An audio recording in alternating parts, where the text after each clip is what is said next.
Assalamualaikum warahmatullahi wabarakatuh. Salam dan bahagia.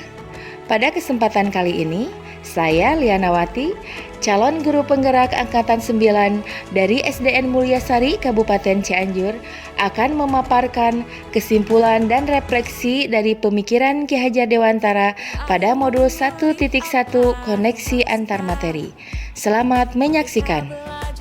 Ki Hajar Dewantara memiliki keyakinan bahwa untuk menciptakan manusia Indonesia yang beradab, maka pendidikan menjadi salah satu kunci utama untuk mencapainya.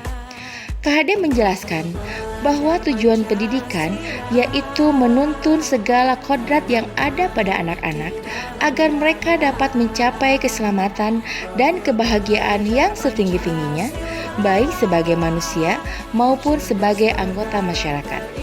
Oleh sebab itu, pendidikan hanya dapat menuntun tumbuh atau hidupnya kekuatan kodrat yang ada pada anak-anak agar dapat memperbaiki laku hidupnya dan tumbuhnya kekuatan kodrat anak. Dalam menuntun laku dan pertumbuhan kodrat anak, KHD mengibaratkan peran pendidik seperti petani. Anak-anak itu seperti biji tumbuhan yang disemai dan ditanam oleh petani.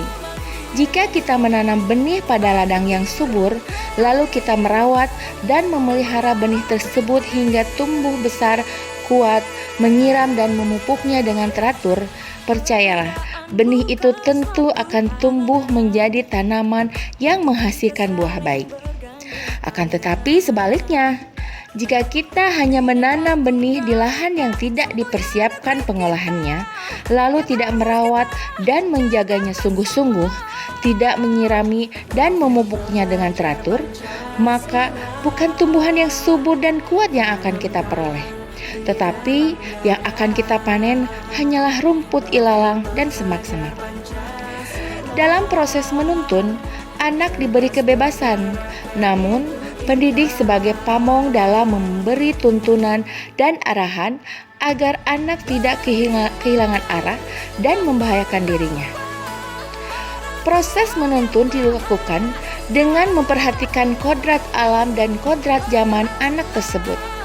Kodrat alam merupakan kondisi anak sejak lahir yang dipengaruhi oleh kultur, budaya, dan lingkungan tempat anak berada. Sedangkan kodrat zaman adalah perubahan yang selalu terjadi di waktu ke waktu. Menurut Ki Hajar Dewantara, budi pekerti merupakan nilai-nilai norma moral yang harus ditanamkan dalam pendidikan. Menurutnya, pendidikan tidak hanya mempersiapkan siswa untuk menguasai ilmu pengetahuan, tetapi juga untuk mengembangkan budi pekerti dan karakter yang baik.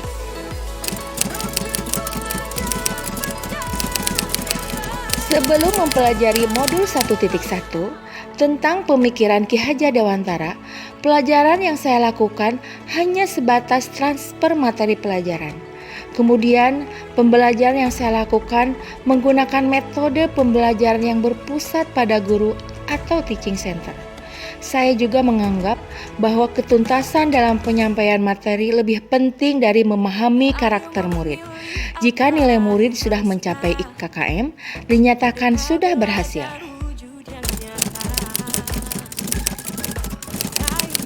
Setelah saya mempelajari dan memahami pemikiran Ki Hajar Dewantara yang terdapat pada modul 1.1, yang pertama, saya menyadari apa yang saya lakukan tidak tepat.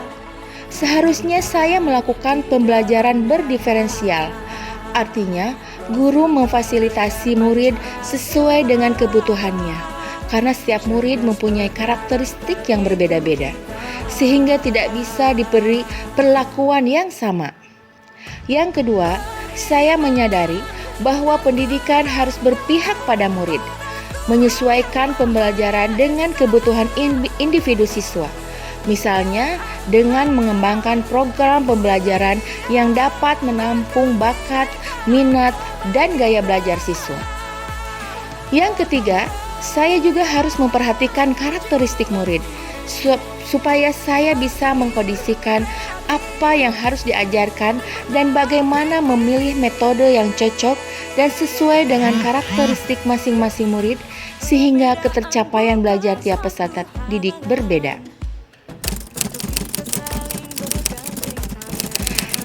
Yang dapat saya segera terapkan lebih baik di kelas dalam pembelajaran antara lain: pertama, melaksanakan pembelajaran yang bersifat menuntun segala kebutuhan murid. Mendesain pembelajaran yang menyenangkan yang berpusat pada murid sebagai subjek pembelajaran. Kemudian, mengenali karakteristik murid dengan memperhatikan kodrat alam dan zamannya. Saya juga melakukan refleksi pembelajaran di mana peserta didik memberikan umpan balik secara lisan maupun tulisan sehingga saya dapat meningkatkan kualitas pembelajaran, memaksimalkan potensi peserta didik dalam kelas, serta dapat menjalin komunikasi aktif antara guru dan peserta didik. Baiklah Bapak Ibu, sekian pemaparan tentang kesimpulan dan refleksi pemikiran Ki Hajar Dewantara. Semoga bermanfaat.